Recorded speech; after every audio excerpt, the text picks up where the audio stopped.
Hello everyone, welcome to the video today. My name is Elizabeth, and in today's video I want to show you quickly how to exclude your visits to your own website. So let's say you have a website that you've built and you want to use Google Analytics to see who's coming to your website, what are they doing, how are they getting there, and what pages are they landing on, leaving on, visiting, all that kind of good stuff.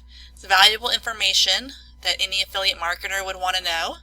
So whenever that information is skewed because of the fact that it's picking up every time that you check your site, and let's be honest, you probably check your site quite a lot, especially after you've made a blog post. You want to make sure it looks correct. You also want to make sure that everything is loading correctly on your site, so you might visit it a couple times a week, if not more. So you want to make sure that you get your visits to your website, that they're not showing up on your Google Analytics, because that's just going to skew your results. Okay, so I'm going to show you real quick. It's very easy. It's not that difficult at all.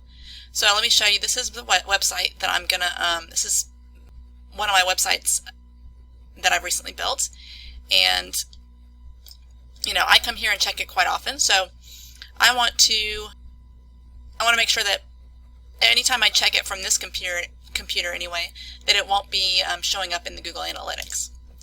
So here I am, I'm logged into my Google Analytics account, and I'm on the correct website. First thing you want to do is make sure, especially if you have more than one website within the Google Analytics account, you want to make sure you're on the right one. So I'm on the right one, and all you're going to do is you're going to come down here to this little gear icon where it says admin. You're going to click on that. And we're going to come all the way over here to this third column. We're going to go to filters.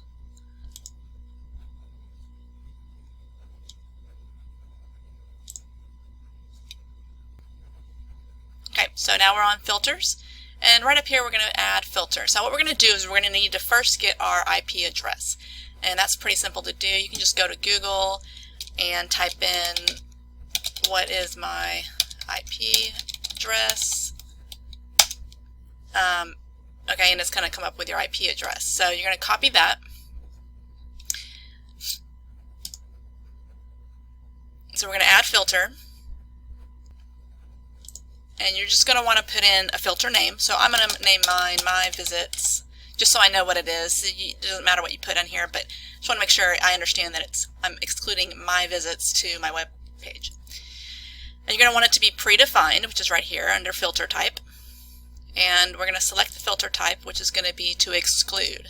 Okay, and then over here under select source or destination, we're going to pick traffic from the IP address. Okay, and you can put more than one in here if you'd like, but under select expression, we're going to put that are equal to. You want to make sure it's completely equal to this IP address, and then you're just going to copy and paste your IP address into here. And we're going to hit save.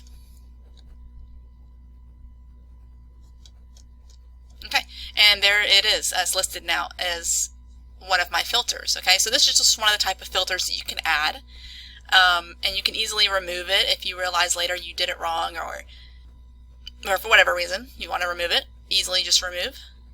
You can go in and check it by clicking here, but that's how easy it is. So simple. And then now every time that I go to my website, I'm not going to be skewing my information. Okay, so I want to be able to go in here into my website and check on things without worrying that this is going to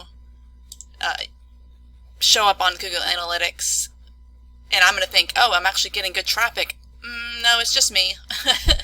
So that's why you want to make sure you go in there and exclude that. So like I said, that's super simple. This is a real short video today. I hope that helped you guys out.